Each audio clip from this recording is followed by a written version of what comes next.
we want to handle it without extra load of the cost to the operations. That's why we are quite optimistic to get to the market level. But probably we have to have some kind of a gap, price gap with major players like 5%. So it might really create some kind of either difference or being on par with the market. Theoretically, yes. As we have said, our ambition is, of course, to try to copy the performance of the old in the new regions. Yep. As long as we can. Yep. Yes. Henrik, Maurice, and then someone else. Thank you. I had a question on 2.6 gigahertz. I understand it's a beauty contest, but is there anyone using the spectrum currently, and could there be a potential cost of clearing the spectrum if you potentially win a license? Thanks. Okay. You're probably meaning one company which is well known in this community. I think it's probably Yota. They do have the spectrum.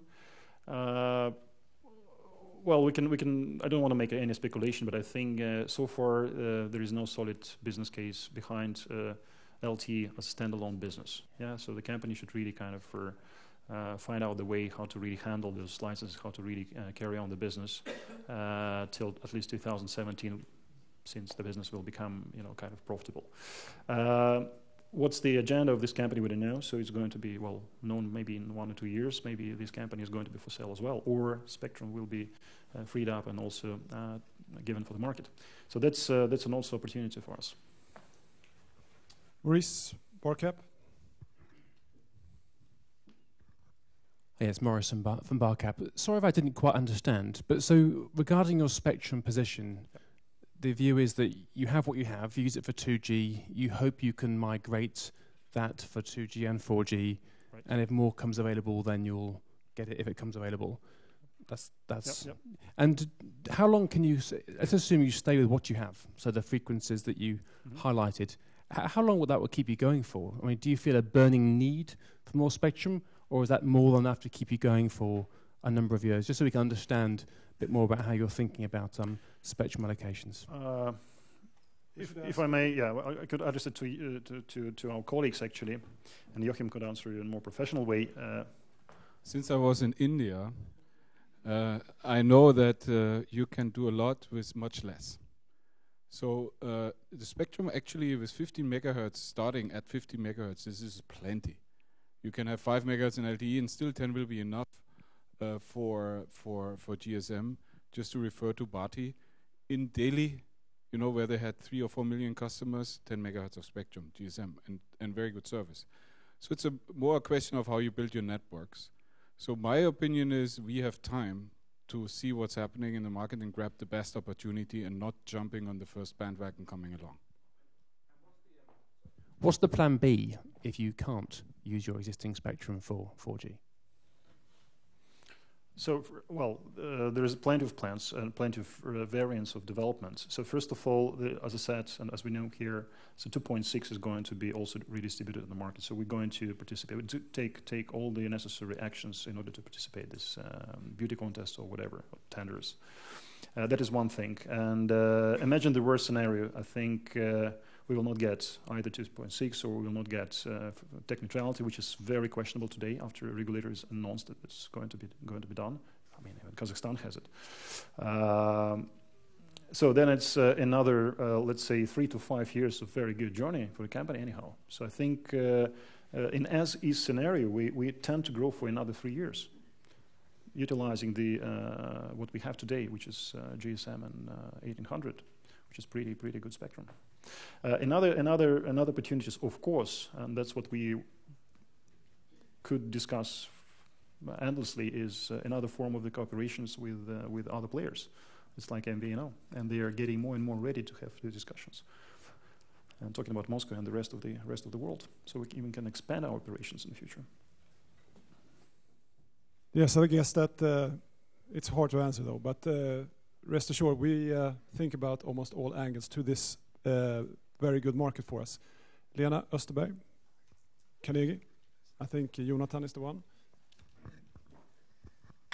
If you had the worst case scenario and you don't get tech neutrality or a new license, given that you have new networks today in most of the regions, what level could you take down capex to sales if you decided to run the business for cash?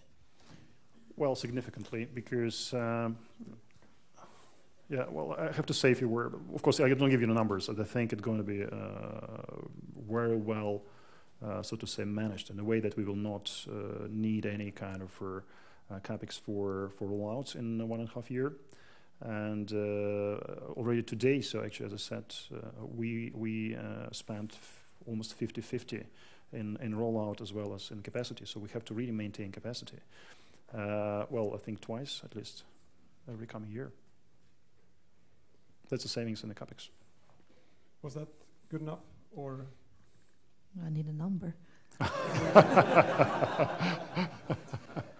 But as you know, maintenance capex. I don't know if we can talk about maintenance capex, Joachim. Is there such a thing? I mean, for a. I think. Come up here. Come. No, I think Dmitry made it clear. If you start to cash out, you stop rolling out, and what you still need to maintain is obviously to manage the capacity. Cashing out doesn't mean you kill off your customers. You will, but if today 50% is rollout, 50% is capacity, then a certain chunk of the capacity is also to cater for the rollout capacity growth. So that I would leave it like that. I mean, you can make your math, you know, but I think you can come down to significantly lower capex levels in a maintaining scenario rather than in a rollout and growth scenario. We are in the middle of a big growth, actually, still in Russia, even planning for replacement and refresh. So I think for a while we can stay with very low levels. Thank you, Joachim. We take one last question. We take James this time, and I remember that you wanted to ask a question, Ulrich. Right. Don't I see that? Yeah. Well, we start with James, and then we see if we can squeeze in another question. Thanks. Perhaps we can talk about best case for change in Russia.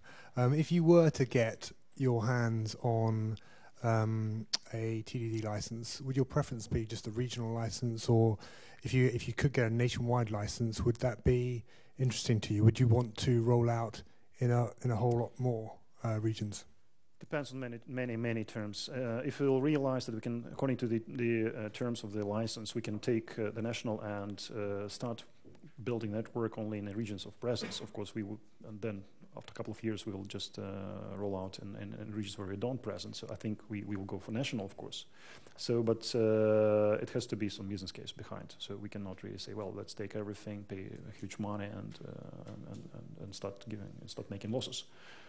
So because, as I said, LTE standalone, there has no business case. But just to be clear, you're not expecting to pay for the spectrum. It's a beauty contest, so you potentially be given the license. We don't know if it will be given this way. So I think it's a good chance to apply for federal. Why not? Russia has a tradition of beauty contests, of course. So yeah, good. Well, I think we do it like that because we're running out of time. Thomas, I know you would like to ask a question. Ulrich, you as well. Speaker's Corner. We will send one of our many best guys over there. So thank you very much. A break. We'll be back in 20 to 5.